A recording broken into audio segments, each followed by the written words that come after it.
before you go, it's down here at the end, and please get your name inscribed in it.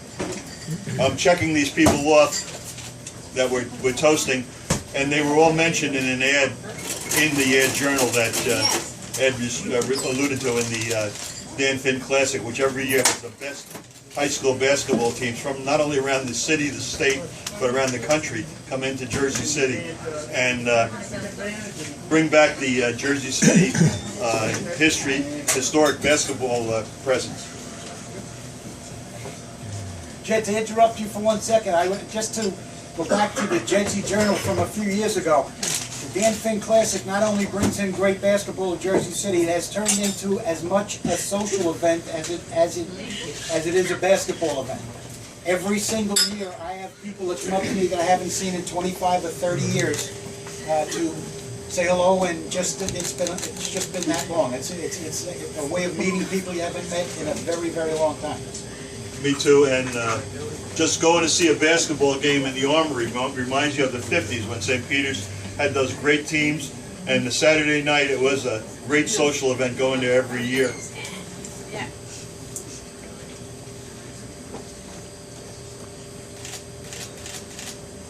One of the people on the board that we're talking about tonight was a dear friend of mine who lived maybe a couple of 100 yards from this store. A couple of you knew him, many of you didn't, but he was a real denizen of Jersey City and Journal Square. His name was Marty Deevy. Yes! Did you know him, Barbara? Yes! I knew Marty. But I didn't come in here in the days when he was alive, but Marty was... my husband knew him. Marty was just such a great guy, and he was an old Jersey City guy. Yeah. He went back to the 40s and even the 30s because he confided in me and he took me under his wing and he protected me, and he did a lot of good things for me that people didn't know about, but he always worried about me. Right. Marty knew some of our friends, Jimmy Nation, he knew his family. His niece is married to Dan Beards, who makes all those great slideshows that you see that went viral last year about Jersey City. The great slides about Jersey City and the great pictures. When Dan Beards had his pictures online, he got 2 million hits on them.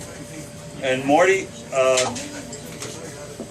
way back, he told me stories he probably shouldn't have when he got older, and but you know, they were great Jersey City stories.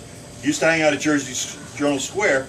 Yeah. And when, if you read the story about the assassination of Dutch Schultz in Newark, there was a kid from Jersey City involved who apparently drove the car. And Marty grew up in Highlands in the summertime, and he had a house in Highlands. And they knew that he had a place out of town, so they asked Marty to get this guy out of town, and he showed me the house. He and the kid lived in this house, and he just wanted to keep him out of here until the case was over. But I think he never got indicted or anything else. But he had connections like that, and he was just a great down-to-earth guy.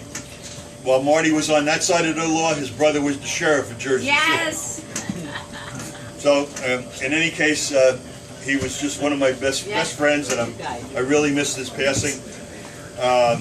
He wanted to have us all out to Las Vegas for his, I think his 90th, no, for the year 2000. He says, the millennium, I'm going to host a party, everybody out at Las Vegas. But before that came about, Marty slipped and fell on the ice, and the mayor of Jersey City found him dying up by Pershing Fields. So we never made it to Vegas. But here's the Marty Deevy, a real Jersey City character. Yes, here's Marty! Yes. He lives around the corner here.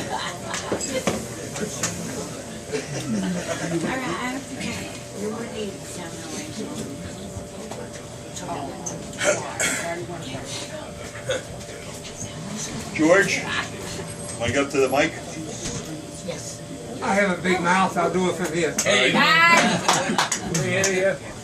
I'm talking about Dan DiCorcia, who grew up on West Side Avenue. AKA? I'm not getting to that yet. Okay. Grew up on West Side Avenue, not too far away from me. He was a couple of years older than me, so, he was like a big shot when I was a kid.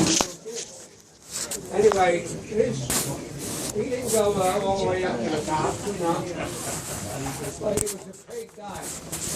And he was a big guy, 200-pound natural muscles all over the place. How's your charge? And How's your charge? when he became 16, 17, old enough to drink,